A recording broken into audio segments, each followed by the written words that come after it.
Welcome to Talk of the Monarchy. I'm your host, Ryan Nichols. This is episode 2 with Kieran Baggs. We're going to delve into partnerships, pressures, and profit, all the things that are key to a successful business. Kieran, thank you very much for your time again, mate. Really enjoyed it so far.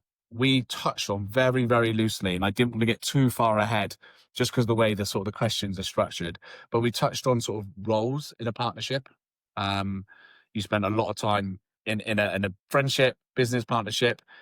In terms of sort of like how you found your places, so one of the things that you touched on was initially you might have been the face of the business, and John was at the back, sort of making sure that you called him the brains. Yeah. But you also said that wasn't almost fair because he quickly became client facing and picked up those skills. How do you sort of define the roles in the partnership? Are these conversations that are having? Are these just things like, well, I can do this and it takes me 1 hour, but if you do it, it takes 2, and we don't have that much time of the day, so we may as well. Is it an efficiency thing, or how do you sort of define those roles? I think when you start off, you're sort of making it up, right? Yeah. I remember we were getting programming from CrossFit.com. We were doing old workouts in, whatever we fancied, and there wasn't any sort of real thought process behind it. But everyone was enjoying themselves, business was going really well. I remember, I think it might have been the first year, we had been operating as a business now, all going into our business account. Yeah. Starting to take a little bit of money, get to the end of the year. And we've had our accountant come up to us and say, it's time to do your tax return. And like neither of us I'd prep for it. Sorry, what? Exactly. And that was, honestly, I was 1 year into the business. I'm 23, JD, or maybe 24 now. JD's just turned 22. Like, we hadn't planned for it. We haven't thought we were going to do very well at it. And then turns out that, it's really, really popular. So I remember everything was on printouts of bank statements. It was going through, and JD was entering it onto Sage and things like that. Yeah, it was a shambles. Absolutely. It was really stressful. And you have to pay your tax bill and whatever else. Like, I've not been self-employed before, and it was chaos. And then quickly you have to get organized. And we went for an actual accountancy firm from then on, and let them organize it. But we didn't know our ass from our elbow in that respect. But both young, you're making it up on the spot. There was no real established roles early on. After that, we sort of like needed to make sure that we had sufficient structure. Roles and responsibility. Yeah. As a bare minimum, that maybe, and again, I'm blue sky in here, you're like, right, Jono, you're dealing with the accountant. Yeah. And you might be like, I'll deal with X. Does that make sense? And then just so you know, it's something that you don't have to think about, rather than you're trying to think about 100 things, but can only give it a little bit of attention. It's right. Well, no, we have to pay our bills, and we also have to make sure the money's coming in.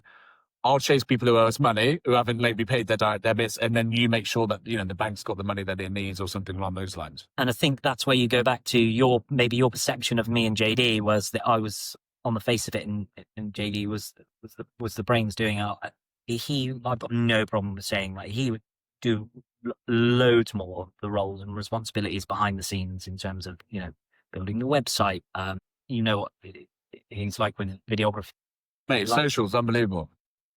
Just grew with it, and he was getting better and better and better because he was really invested in it. Right? We had someone then doing the finances. Then Cherie came in to do all the accounts, and you could take over areas of like merchandise and making sure that the membership pricing was structured. And then he'd come up with new things like the newsletter. He'd drop emails in, and like way ahead of it. When we went into COVID, he was miles ahead of everyone around here in terms of we'd have like a spreadsheet, and everyone would take kit home. He's already set up Zoom calls that Well, you're right. You guys, you've got to give. I can take no credit for that. Kudos to you guys. You've bar for the trendsetters, but there's lots of things that you guys did that they weren't doing that were super successful. Yeah. And obviously, it would make no sense for you to ignore a friend in Shaq's and what he's doing and the success he's doing, but also putting your own spin on it. And I think that event Civitas, was it? No, yeah, Civitas event. Yeah, fine. Was way ahead of everyone else in terms of, Yeah, making sure the money's still coming in, Yeah. right? You still got bills to pay when in that So period. I think during COVID, so we obviously had Civitas events, which was all the competition stuff, and then we went Civitas Online, right? That was it. And then we had Civitas Online. like JD, we're going to make a logo. He's made a logo and it's out onto t-shirt. So then we had non-gym members ordering Civitas Online tees to wear at home. Yeah. If they wanted to sign up to an online membership, they just had to have their own piece of kit that they might have, got from anywhere. And then they would get the link sent to them to join. So in fact, we did lose some, like everyone did. Of course.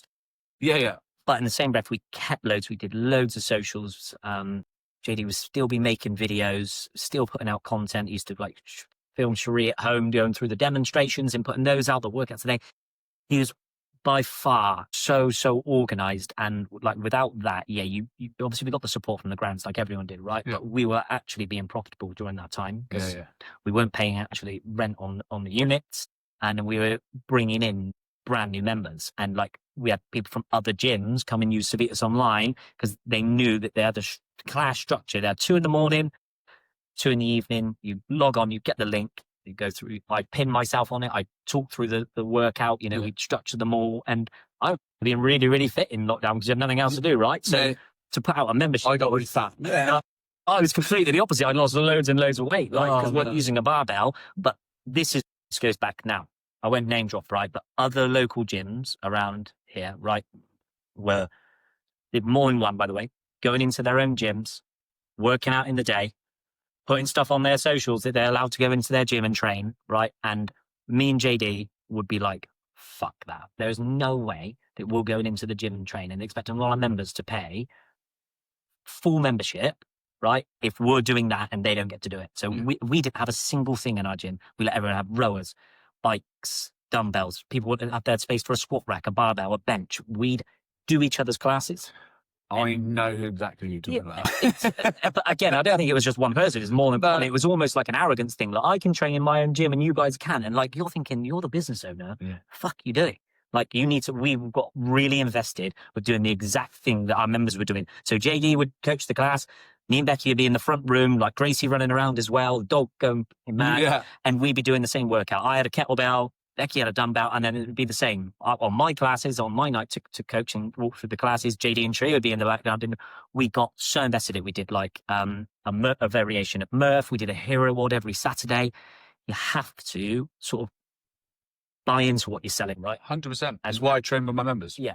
And the same with me. I always 20 plus classes a month. Yeah. And I love it. And it's great I hate for them. training by myself. It's great for them to see, right? They're not doing it. You're not doing anything special. You're drinking your own Kool-Aid, so to speak. Yeah, right? You back what you're doing, your product is, and you're doing it. I've always done the same. Love doing my own classes, chance to actually experience it from the member side as well. Yeah. But also during that lockdown period, there was no way that when we spoke to each other, it wasn't even a discussion. It was we're just going to jump in and do everything our members are doing. Yeah. And we do a pizza night, and everyone would go down the shop and buy their own dough and make their own pizzas, and we'd all be on Zoom and getting drunk and whatever, right? Yeah, I remember.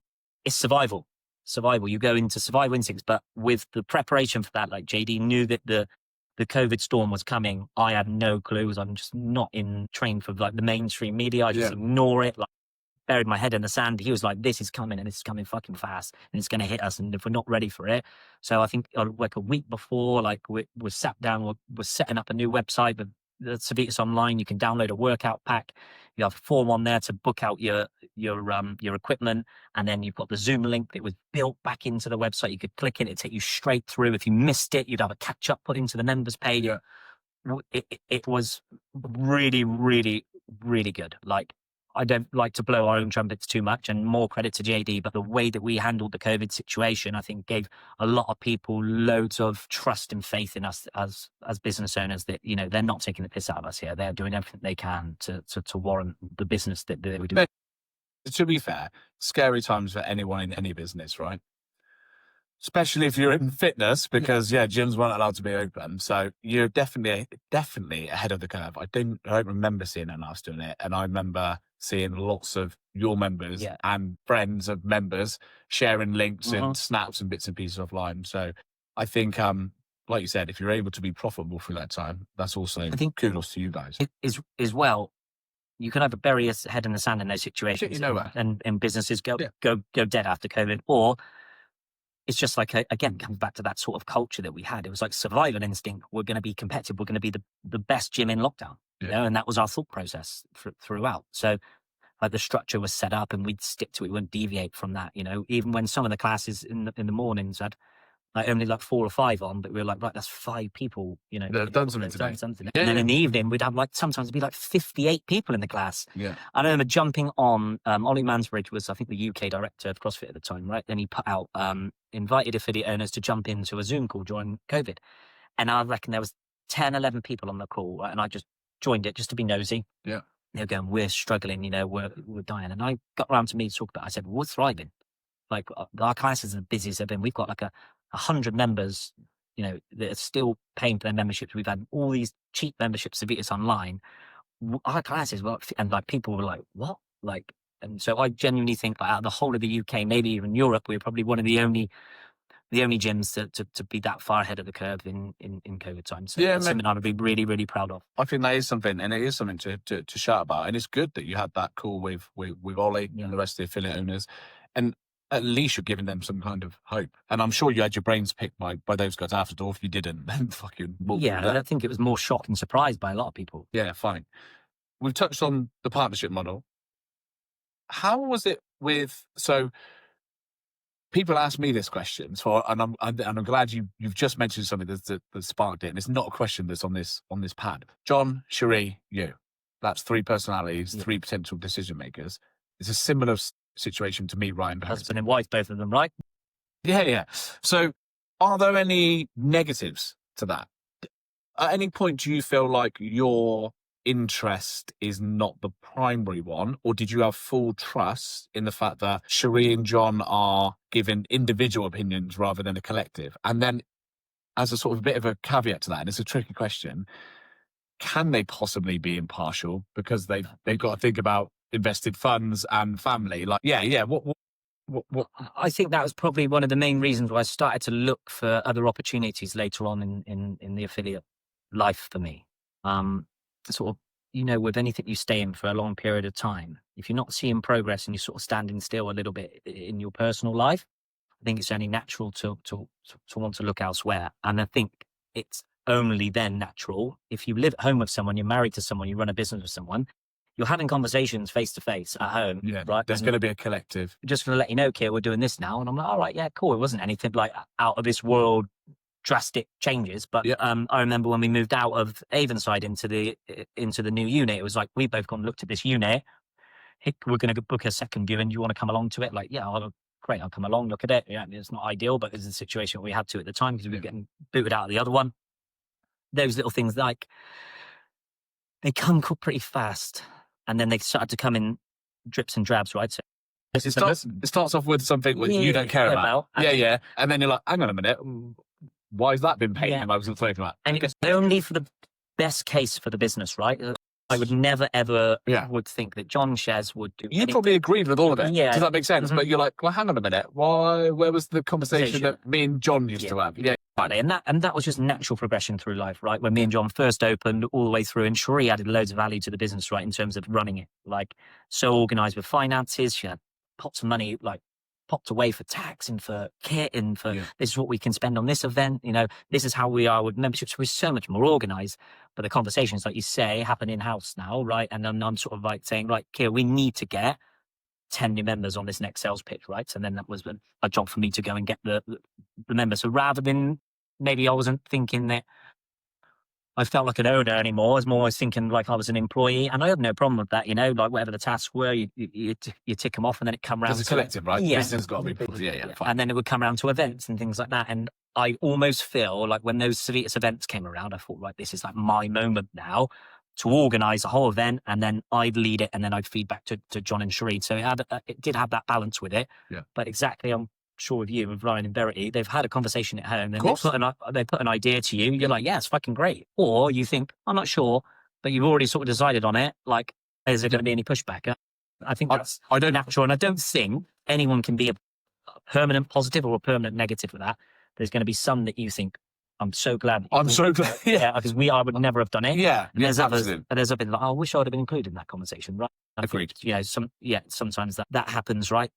I think they would want to run the business the way they want it to now, right? And it was almost like I was thinking, maybe I'm been an afterthought in those conversations, and that sort of pushed me more to thinking I want to do something different. Yeah, nice. This does lead me on to the next bit quite nicely then. When did the friendship start to feel like just a business? I think you go back to the culture of how we started it. It was very much like two best mates training together. People wanted to join in. It all felt like that though. So Yeah. can I just say, like, me and John Merson used to share a ride to the gym. We felt like part of that though. We were just training with our mates. It was unbelievable, right? And naively, I opened my own affiliate, thinking it'd be a bit like that. Yeah. I couldn't have been more wrong. No. They are my friends, but I didn't get to train that much. Yeah. But yeah, for you, what I didn't mean to interrupt you. I think it's probably the last 2 years. There's been like, I think that he felt that he would probably carry more of the burden. Right, he was doing way more behind the scenes. He was doing loads of the socials. He was taking care of everything that he wanted to take care of. I was probably coaching my hours, on the phone selling through memberships, or people would walk in and I'd get new members in, and he would probably think that he's carrying most of the load here, right? So when there comes to the conversation of, look, JD, I'm not too happy at the moment. I want to look elsewhere. I've got an opportunity coming up. I might not get it, but I want to be completely transparent with you. And that's when we spoke before, right? Had no animosity with JD or Sheree when that conversation was coming up. Was it a difficult one? It was scary as hell. Yeah, for sure. Like we've been best friends since we were 5 years old, right? Yeah. Like all the way through. We've opened a business together. It's actually turned out to be fucking class, right? And it both bought us a house. We've both got young families, but your priorities change. Of course. And then I was thinking, like, and I don't mind saying this, like, and you and Ed touched on it as well. I was fucking skint. Yeah. You know what I mean? Like, absolutely skint. So, like, I'd see, like, all my friends, they got new cars, new watches, they're going away celebrating 3-4 holidays a year. You were on 7. And I'm thinking, like, I can only really afford to go away once a year. And when we want to go out for dinner, I have to check my account and like things like that. And look, that's no slight on anyone's life, right? I was not happy doing that. I could see that I was only going to be standing still, and I wanted to progress on in life. I wanted a new house. I wanted a new car. I wanted to go on more holidays. I wanted to treat my daughter to loads more things. And I didn't want to waste another 5 years being unhappy. And I'd probably say in the last probably 2 years, it was probably reflective in my input to the business as well. And I have no problem admitting that now. At the time, you're probably blinkered thinking, no, it's my business. I love it. I would never but my standards dropped, maybe coaching classes or thinking on prepping for events or things like that, because I'm thinking I'm not seeing the rewards I want to from all my hard work. Yeah. Whereas fast forward now in this corporate role, whatever effort you put in is reflective in your salary, right? Yeah. So it's almost that drive rather than just saying, I own an affiliate, we've got X amount of members, we're doing all these cool comps, this new merchandise is the coolest looking thing ever, but my salary stays on 25 grand. Yeah. Now, if I sell this or I deliver this or I get this on time or my bonus is this, I'm earning 75, 85, 95, whatever it may be, right? And it's reflective in your workload. And that plus some normal working hours. Yeah. Trying to be able to switch off. Yeah. I think we touched on it, and I will touch on it in a little bit more depth, but having the structure of a 9 to 5 and now being able to spend more time with your partner and your daughter probably has made you a better father, a better partner. Just loads just by having time and freedom, right? Like money does not make you happy. I'm fully aware of that, and I don't want anyone to think that I'm sat here like saying that it's the end of end all have money, but it gives you the freedom to go and enjoy yourself. And at that point in my life, the last 2 years at Civvy, I couldn't enjoy myself because I didn't have it pop to piss it. Yeah, it's tough. And I got no problems with saying I had no other income, no other source of income. No matter how many members we got, our money wasn't changing, right? Because we were just making ends meet. But all these other affiliates that are now competitors, so the dynamic shift has been huge. I'm glad you brought that up because it does lead me on to one of my questions. The first one is, at your peak of members, what was the highest membership count that Civvy has had approximately? I want to say maybe like 170. Yeah, nice. I think we're like at our peak powers. I don't know what the membership pricing might be been there. There was probably a time where we were like at 170. So you're thinking everything's, thriving and going really well. And I think maybe our membership was like 70 quid then. Yeah. Fine. So it slowly dwindled down, and that came with direct competition. Right. And it moves me on to my next question, and you just mentioned it. How did the competition from new affiliates affect not only that number maybe coming down, but did it also have like a sort of a second effect in terms of your guys as a mindset? Like, are you panicking? I understand what the thought process of, if there's another one, it means not enough for us. When you take a bit of a step back and you think the more people doing CrossFit, the better, and they can also come to your gym if other gyms aren't quite as good or their cup of tea. But at the time, are you seeing new affiliates open and then thinking, shit? Yeah, 100%. Like, but in a way, That's your mic, by the way. Oh. Just to get on, just in case. Yeah, the biggest thing was, like nerves. Obviously, you're thinking, "Fuck, who are we going to lose?" Right? I'll stick on there. Who are we going to lose? But in the same breath, it goes back to our culture, right? Like, me and John are very fucking competitive people, right? So it's like if your football rival signs a new star striker, right, you're going to go out and have a look. How can we improve us? Right? Yeah. So we're thinking, like, don't go anywhere because we've got this coming up. We've got a new event we'll announce. You may want to do a partner workout. Yeah. Whatever it may be. Yes, it was like, shit, we've got more competition. But in the same breath, we're like, right, what can we do to improve? Again, it goes back to the COVID times as well. We're not going to bury our head in the sand and pretend that everything's fine. We need to act. Did you feel Territorial over Wiltshire? Real bad. Yeah, we used to honestly text each other loads. Like, who the fuck do they think they are opening up another affiliate? Right? It just... like, oh my God, I wonder who's going to go out of our membership base. It's only natural, right? And I'm sure that happens with not just gyms, but any other business. Of course it right? does. So yeah. It was like, get Territorial. We invented CrossFit in Wiltshire, that sort of like arrogance that comes with it. Who was more scared? So if you were to sit here and be like, yeah, we both had a bit of a moan, we both were worried, but who was more worried at the two of you? I think JD would take it more personally. I think Ed touched on it and you touched on it, like when members left and things like that. I'd get a text in like 10 minutes, like saying, he's fucking left. Where's he going? And I'd be in the same breath as maybe like you, where I'd be like, well, he's gone. I'm going to go and find 3 more. Yeah. But also, as time went on, why did he leave? Why did she leave? What conversations? And it might be that the timetable doesn't work, right? Or, you haven't had any fresh upgrades of your kit for a long time, or the membership prices has gone up and I don't think it warrants the increase. So I think it's one dissecting why that person's left. If it's something like they're relocating. Yeah. Did you ask? Yeah. A lot of the people I've had, again, come back to relationships, right? There's 2 people that I used to lean on loads in the gym. One was Nathan Morris and one was Dazza, right? And I still have pizza and coffee with them because they're outside my friendship group. And Nathan's a very successful businessman.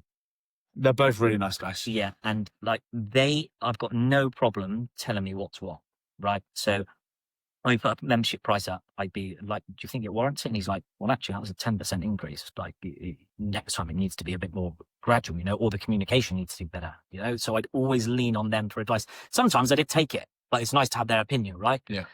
I think, again, like when those people were about to leave, or there was talk of people leaving, or there's talk of people not being happy, if, again, you bury your head in the sand and don't make changes or justify why you don't need to make changes, they're going to go anyway. So go and ask the question and have that relationship with them to find out. And also take the feedback on stop other people leaving if it's something that can be changed. Definitely. And you mentioned earlier on that maybe from a sales point of view, you might take the 5 or 6 phone call leads that have come through. What have you seen as the biggest change from how you signed people up in 2013 and how you're signing people up in 2025? Yeah, people's a good part of £100 now for a membership, right? Yep. So you have to justify, why is your membership £100 and like the Snap Fitness one or Anytime Fitness or whatever is 40? For me, those are the easiest conversations to have. Real easy. I suppose so I'm in a town where both, there's 2 CrossFit gyms and we charge the same price. Exactly the same. Yeah. Is that on purpose? Because you're a direct competition, you think of both of them are the same price. I think mine's better. Yeah. So Originally, I think we were a couple of quid cheaper, maybe a £5 cheaper. And then, as you know, I don't have to tell you, no price has stayed the same for the last, 5 years. So we had a little nudge on our overall price and we matched up to theirs. And then I think we've possibly thought, if someone who doesn't know anything about CrossFit and then they are just looking at the price and we're 99 or we're 105 and they're 99, maybe they go to the 99 one. But actually, I think if you went to both gyms, then I'm confident about what we deliver. Yeah, back my own product, 100%. I'm confident about what we deliver and that someone will be able to see the difference. You probably did what we did naively, is you set your membership price by what your outgoings are. Yeah. Without actually thinking about how are you going to make money. Yeah. So we weren't quite that bad, but we certainly underestimated every single cost when we set up. You mentioned accounts earlier, and like a tax return. Me and Ryan on our business plan, and I laughed about it with Ed on the last one. We put £100 a month for accounts. Yeah. It's 4.5 times that. Yeah. Right. So immediately your numbers are just kind of way off. But it's very easy to say, well, this is what you get at Snap Fitness for 40 quid. Nothing. You're renting kit. Whereas what you're getting in my environment is a coached environment. Service, exactly. Cues, improvement, programming. You could go and pay for an online program that's 50 quid a month and then go to Pure Gym or Snap Fitness for 40 quid a month. You're nearly 100 quid. Mm-hmm. You've got no one telling you whether you're doing it right or wrong or motivating you or any of those things. So that's the easiest one for me. I suppose I haven't had anyone say, I can do CrossFit round the corner for 70 quid. Yeah. Why should I pay you up? Yeah. That might be a harder sell. Yeah. So I haven't quite had that one yet. I think for us as well, and I don't know if you're the same, right? Getting someone in the door is the hardest bit. Once they're in the door, for me, that's the easiest sell, right? So taste. They've seen it. I would do absolutely anything to get people in the door, right? I'd be giving away free sessions left, right, and centre, right? Don't even worry about booking on. Come in, meet the coaches. Make it as easy as possible. Yeah. You know, there's no commitment to sign up. Once you've had a little taste, right, now we're on. You know, like you've experienced it. And all those people that have come in, I would say like retention rate of people that have tried it to not, it's astronomical, you know, like once I've got them in that environment and I back our coaching team and I even go around to like a couple of the other members. I said like, Janet's new tonight. Make sure you go and say hello. Yeah. You use your environment, use your membership base, make them feel included. So that they leave and they think, I've spoken to 10 people tonight. The coaches showed me this. I've died on my arse. Yeah. I feel great. You'd probably have a text at the end of your shift saying, can you send me a membership link? You don't even have to sell it because it sells itself if you back your product, right? Yeah, agreed. The biggest thing I think as well for people is the social side of it, right? You can go to a gym and have your headphones in and it's the written one for you. Sometimes people like that and they don't want to be in a social situation. So you go and fill your boots, right? Yeah. But it's very hard to make friends once you've got to 30 years old, right? Yeah. Like new people, unless you're working with them. So to go into somewhere where you actually get to meet new people, build lasting relationships that you would never have met these people before, actually work out, feel better, look better, mental health is better. The sales pitch is easy. No, so I completely agree with you. What about in terms of, I don't imagine you had to pay for any paid ads in 2013. Absolutely not. Paid ads in 2025 is probably something you've done, thought about, or definitely experienced or something. We used a marketing agency. Forget the exact time we did it, but it was like an upfront cost of maybe I think it was like $3,500, something like that. Me and Jono invested that out of our personal pocket, right? Director's loan, whatever you want to call it. And we went on to do all these videos and then we got given a sales script. And this was I loved this, by the way. And this is what probably pushed me into the corporate, right? I'd have this paid ad that Jono would film it and he'd talk on it and it'd be like, take you onto a questionnaire and it inevitably would lead you up to whatever, right? Yeah. And then they come on and, they're already a warm lead and I've got 50 calls booked for the week, right? And I am plowing through them and I am like getting this buzz out of selling. What was your conversion rate? I actually don't know, but it was good. I remember we did 1 month, I think, and Sam Dean, they had a comment on the Facebook page and welcomed all the members of all the new faces. Yeah. And he was like, you had a recruitment drive like Chelsea. Yeah.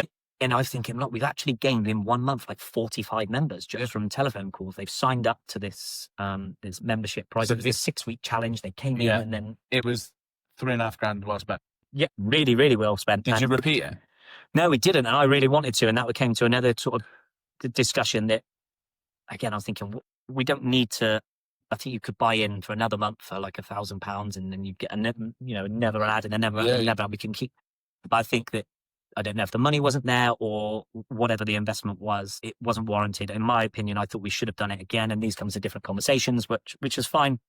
We always agree on it. But that there sort of was a light bulb moment for me. It was like thinking, I'm fucking all right at this. Yeah. Like talking down the phone, I've met like 5 or 6 people for coffee. I'd have a midpoint check-in with the new member that was there to see how they're getting on. Can we convert them after the 6 weeks into full members, you know, and like, probably even look at the membership base now. Like, I don't know how many of those people are still training there.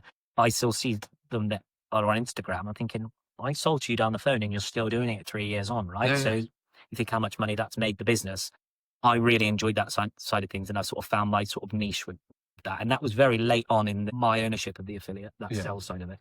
Is there a time, so you've been in the industry a really long time, mate. Nearly 4 more times that I have. Has there been a time where you've been burnt out?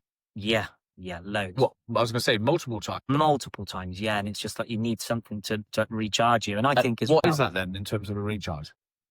I think it might be, you can't say holidays or anything like that, but I remember, like, if you're leading up to a comp, you know, whether that's you training in it, whether it was Sid, you'd have like that big lead up to it, and then you'd have a little lull after, right? And then, you know, you've got your summer comp coming up to the Civitas one. And no matter if I thought it was at the barn in Bulkington that we rented out, or I treated it like the CrossFit Games, right? So I like so focused on making sure it's the best product possible. And then it'd finish and you'd be like, I'm fucked. Yeah. Right. And then there's no days off. Right. Me and Johnny just split all shifts other than JA doing the odd one. Now we look at Civitas, they've got a huge coaching team. Johnny only works the mornings. And so I guess me leaving again worked out better for his lifestyle, to see his son more, see his daughter more, you know, spend more time with the family at home. But at that time, we were both working 3 nights a week. We were both doing early mornings as well. We were both working weekends and doing the kids' classes.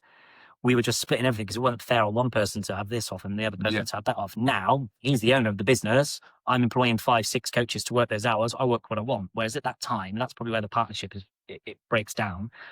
You can say, I only want to work mornings. Yeah. And I'd have to work every evening. It doesn't work like that, does it? Like, no. So that was never a conversation that we even had, right? And, you know, sometimes if England were playing in the World Cup, you know, who's going to have the time off, you know? And it's just all these little things, whereas now you don't have to worry about that. So that partnership sort of shift, whereas he's now the sole owner, he can employ and organise his rota, and I work 9 to 5 and I can book my own time off. So I think like yours and John's is probably the longest partnership that I know of. Other than Bath, right? Other than the Bath. Is that still the 3 of them? Yeah, still the 3 of them. Nice. And me and Ed touched on it very briefly. I thought it was 3. I think they're obviously doing something right. They've got a couple of gyms. They've got Trowbridge and... They've got Trojan Bath. But one thing I will say this, and they're open about this, right? They've had huge investment from outside. Okay. So like they've had an injection of investment at some point. Like we've never had that ever. Like everything's, you know, been self-sufficient. You know, we ran through a decade and more, like building just on what we earn. When I was 24, 25, that was fucking great. You know, I'm a gym owner. I work out every single day. I'm a PT. It's really cool. Yeah. You know, I'm doing all these comps. It's like I'm posting all my workouts on social media because all I cared about was CrossFit. Yeah. When I got to 30, I stopped caring if I could snatch 100 kilos anymore, or if I could do 10 ring muscle ups in a row. Did you snatch 100 kilos? Yeah, I got it on video. Oh, yeah. That one comes out. I don't reckon I could snatch 50 right now. But like in the terms of like priorities, then I was thinking, right, like I want to be a house. I want to. Yeah, like, I don't know if that makes myself really like shallow or self-centered. I just think like you want those things, and it does change, and your circle gets smaller. And it's we'll talk about that because we spoke on the pre-interview, and I actually spoke about the pre-interview with someone else and said, I'm really glad you brought it up in our pre-interview, and we'll touch on it. But your circle gets smaller. You're far more selective about your time. You say no to more things as you get older, but there's absolutely nothing wrong with wanting a little bit better than you have in terms of... It's ambition. Ambition, mate. Absolutely. If you sat here and just said, no, I'm absolutely fine as I am, and I'd hope I live like this to the end of my days, I'd be like, okay, relate. And that's fine if you're happy. Exactly. I can't relate. So I think there's nothing wrong with that, mate. I think. I think we were at like a real sticking point as well, where we couldn't actually grow anymore with both of us there. Yeah. And like I said earlier on, I've got no problem in it. John was running the business way more than I was behind the scenes, right? And he had Shari's support. And like I said, I almost felt like I was just chipping in when in was needed. So it was natural that I was going to be the one to walk away. And now you look at them now. Yeah. They've just had a brand new move. Yeah. And, you know, I think you got lots of friends that are still there. So I think so like, Becky still trains there, right? So there's sort of like no animosity there. And, you know, loads of my friends I still see that go to Civitas, you know, and it's fine. I don't train there purely because I don't want it to be like, is the old owners turning up today? This is how I would do it, you know, sticking my nose in. Where also I opened up Shearwater when I left as a side hustle, and you were a massive inspiration in that. I got no problem saying it. You'd had a full-time job forever and were running a CrossFit affiliate with Ryan and Verity, whereas all I was doing was running a CrossFit affiliate with another business partner. Why can't I do both? So that was another like sort of stepping stone in I guess my sort of life and career. Yeah, I think especially when you're as busy as you are as an affiliate owner, you realise that I'm with experience. What are the things I'm good at that I can take on and do in the evenings and between work calls and stuff like that? And then what are the bits that you can farm out to someone else where you're like, I don't want it in the end of a camera doing editing and stuff like that. But it's important in a business, especially in your affiliate. So I think you work out what you're good at, you grab hold of those things to work as smart and efficient as possible, and then you quickly try and farm out the other bits. Yeah. But it can be tough, as you know, but I love the balance between my role, my 9 to 5, and I love the balance between the coaching and then some of the ideas and the creative stuff that me and Rye spend a bit of time. The biggest thing I would say the difference is there, right?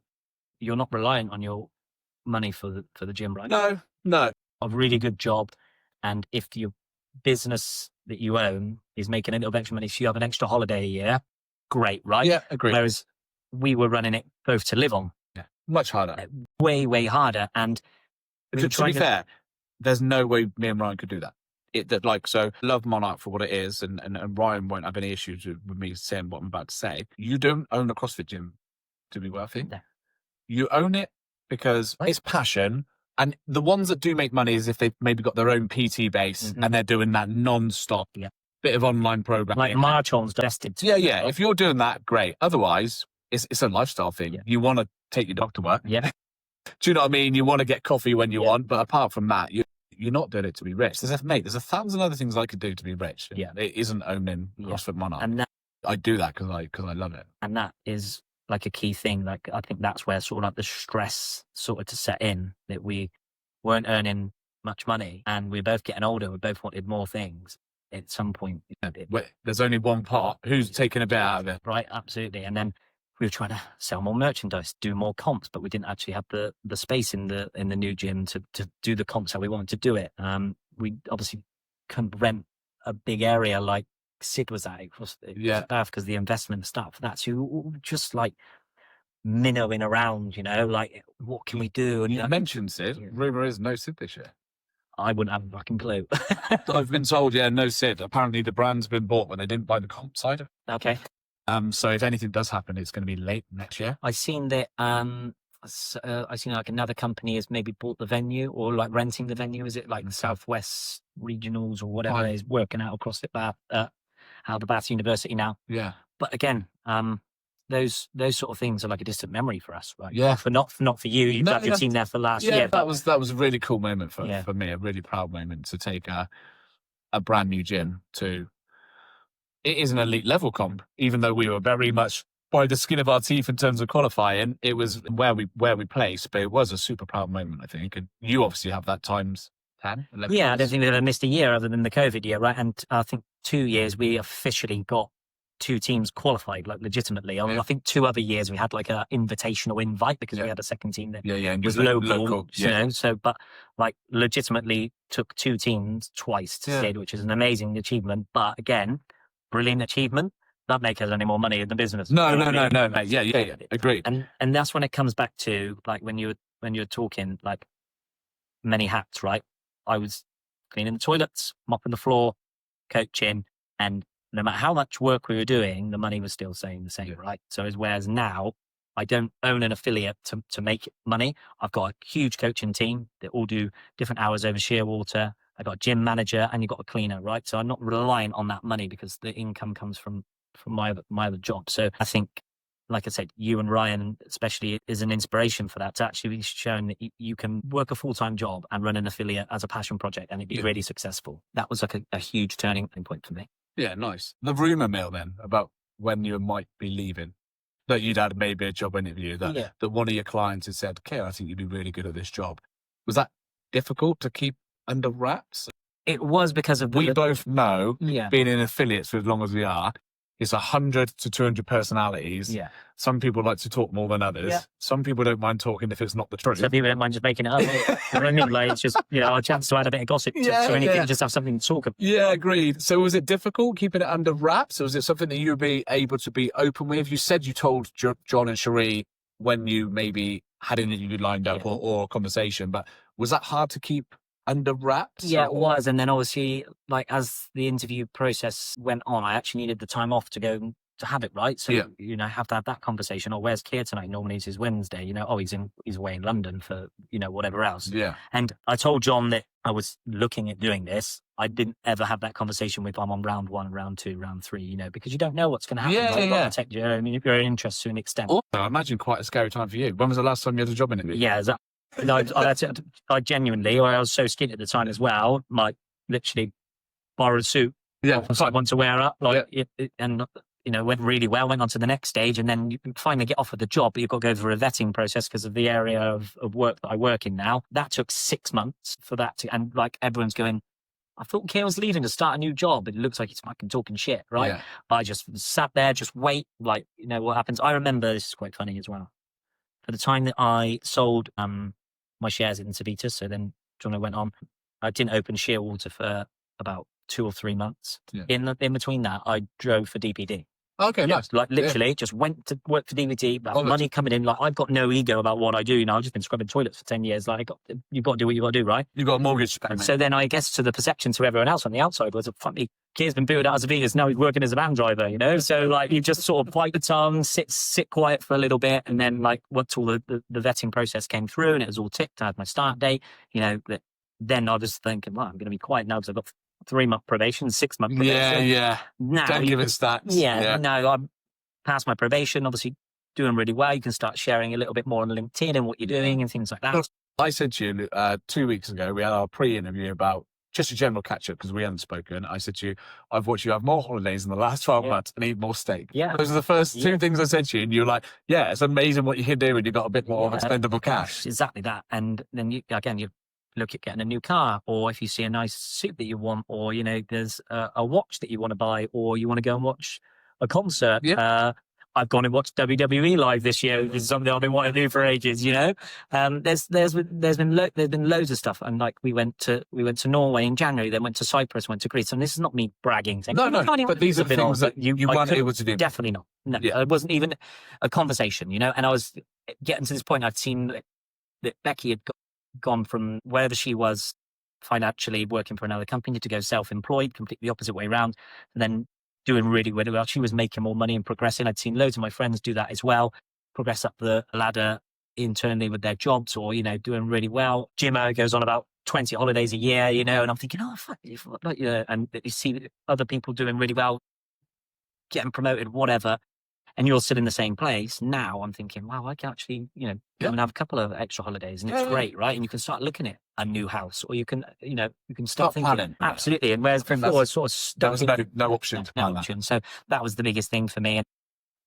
I go back to like that period where I left. It was probably like the rumor mill was churning, right? And then obviously open Shearwater, everyone talks of a huge bust up between me and JD, which it wasn't. Yeah. But it's obviously always going to have that awkwardness of when you're selling a business, right? When money comes into it. When money comes into anything, it's really difficult to be on the same page, right? And everyone values something differently. And obviously, there's what it looks like from the account's point of view. And there's like, but we've made it look like this. Does that make sense? So those are some of the difficult conversations to have as well. Also, it's none of anyone's business, but you know what the rumor mill's like. Sort of next question then, and moving on from that, how do you, or can you, is the question maybe, can you protect a friendship when there is a separation in business? If you reflect, like, Jono, you've referred to him several times as a best mate for a really long time. At this point now, obviously, I'm sure your kids are at the same parties and bits yeah. and pieces like that, but you don't get the same opportunity to spend time together and, as you have done in the past. Is there any way of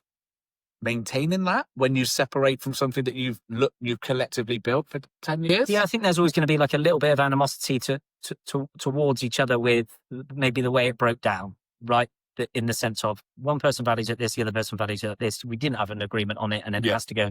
So it's always a little bit messy, right? But like I've spoken to you on the pre-interview, right? If I see JD, I say hello to him, catch up with him. How's the kids? Da, da, da, da. You know, I was best man at his wedding. You know, remember the day kid was born. You know, like I remember we drove somewhere to collect Miko from, you know, like massive landmarks in right? Especially between 20 and 30. Yeah, exactly that. All the big ones. And they are obviously, like you say, massive landmark moments. So like, I think that we'll always have that in the back pocket. But I just think now where our lives have gone in different directions, I don't think that there's any sort of need, unless there's a natural crossover, stag do's, parties to say hello. And like, we used to text like 50 times a day, like you and I probably do now. Ideas coming up, you know, what's this, that, and the other. We just don't do that anymore because we've got completely separate lives. But I feel like in business, you open up with a best friend. After 5 years, the business just sort of failed, right? And you could probably maintain being best friends. You both go and get different jobs. Yeah, you both made.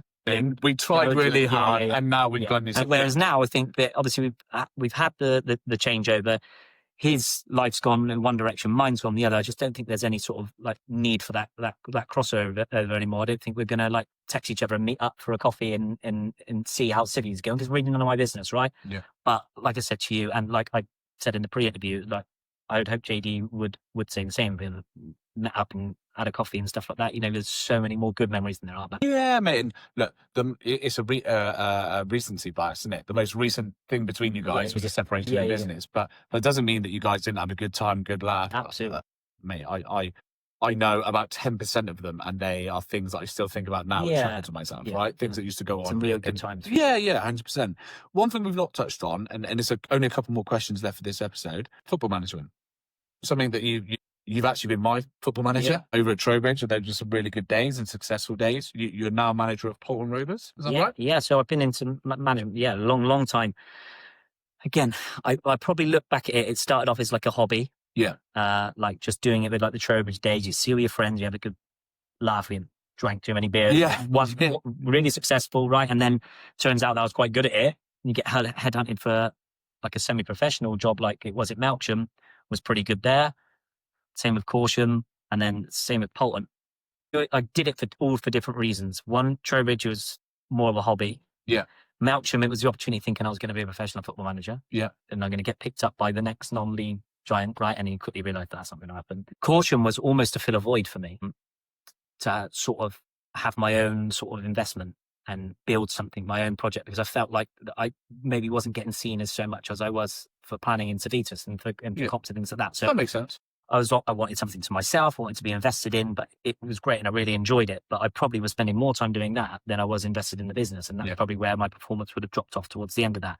Now I do it purely because I really enjoy football, right? And that I could take it or leave it. If it came to it and you said, you're either going to take your daughter out only on a Saturday or Sunday, but you can't do football, I'd be like, that's fine, like I can leave it. But it's a real nice hobby for me. But again, I've been pretty successful, been pretty good at it. I will continue to do that as long as it's enjoyable for me. Is it that sort of creation of cultures? Definitely. I think it's, again, one of those natural skill sets that you have, so I can see why you'd always gravitate to it. Yeah, and I just enjoy doing it. Like, I enjoy building projects, and, like you used to do it on Football Manager and FIFA when you were a kid, right? And now you can do it in real life. It's just really fun and enjoyable, and you can put your own mark on it, and it's seen as a sort of a margin for your success in that role. Yeah, nice. In terms of, and we'll take this back to Civi, and this is actually the last question for this. In terms of like being the face, the brand of a company 24/7, 10, 12 years, what's that sort of emotional toll? What's that? How hard is that for you? Like, how would you unwind? Are you a snappy boyfriend? Are you someone who just goes home and needs some silence? Just leave me alone, or I need a beer. Like, how do you deal with that? And is it got easier as you've got more experience, or do you still unwind in the same way? How does Kieran Baggs chill out. We don't party as much as we used to, right? I cannot feel the hangovers. But that was used to be like a really, really fun way when we were young and we were in the business, but we'd all go out together on a Saturday night as well, right? And then we'd be hungover Sunday, ready for Monday's CrossFit class. We'd all be talking about the weekend, right? So that's a really nice way to unwind. Later on, it becomes, you know, I've got a young daughter. So like, I actually get home some nights at like 9, 9:30. You'd already be in bed. Like, you know, you've missed out on like the bedtime routine, and then might be up for the early morning in the 6:30 class.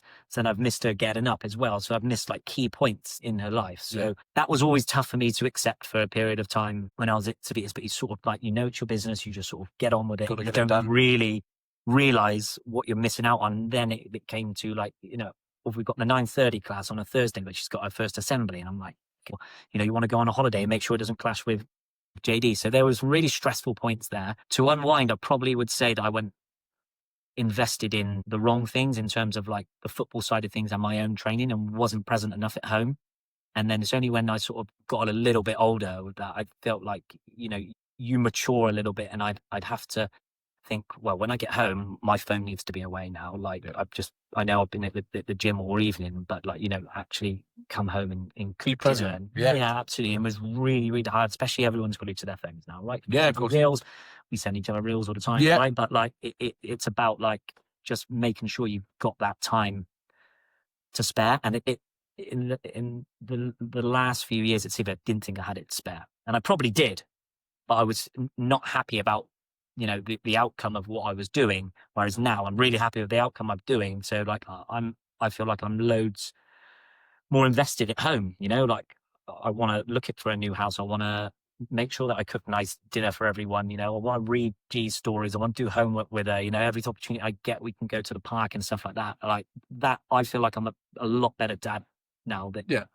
I have that freedom, time wise and financially. Less guilt. Yeah, exactly. So, and I didn't actually feel guilty at the time, but looking back, I do feel guilty for it. You know, like at the time I was thinking, well, I'm a fucking business owner. I've got to do this. I've got to do that. You know, I've got to, you know, be in at this time or whatever.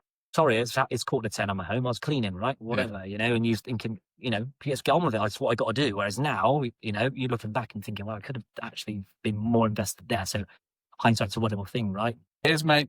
Yes. But there's a maturity to the answer to that question, right? Yeah. You can reflect. I'm sure you had the conversation with Becky. Yeah. You probably haven't had it with the little one. You don't need to, but those are things where you can reflect and be like, yeah, I could have been better in these situations. Yeah, absolutely, for sure. Now as well, like if you've got the opportunity to, I can book couple of days annual leaves, Thursday, Friday, I have Saturday, Sunday off as well. You know, it makes a huge difference. Yeah, you can go and do something. So, whereas before, and I'm also like, I still haven't had it now, but I reckon for the whole time I was at Civi, I don't think me or JD either really had sick days. Like we just didn't, you know, if you were sick, you just went in. So like, even when you're feeling absolutely rough, like there is no let off, right? Yeah. And then so you're feeling rough, you go in for work, you get home, you got your kid and you think, I've got nothing left here. Even build money, you know? Like, so it is one of those things. Whereas now, like, if I'm feeling a bit burnt out, right, I'll chuck it into my director. I'm having Thursday, Friday off. You know, sometimes they don't even take it as annual leave because you know how much you graph. Right? Yeah, exactly. It's the number is exactly the big one. Yeah, so it's that flexibility and that appreciation, and then also having like the time and availability to do that. Yeah, nice. Keir, that's going to wrap up episode 2. Thank you very much for that, guys. Tune in on Friday. We're going to finish episode 3, or touch on episode 3, should I say. It'll be Kieran's exit from Civitas and then his reinvention in his corporate role. Thanks very much.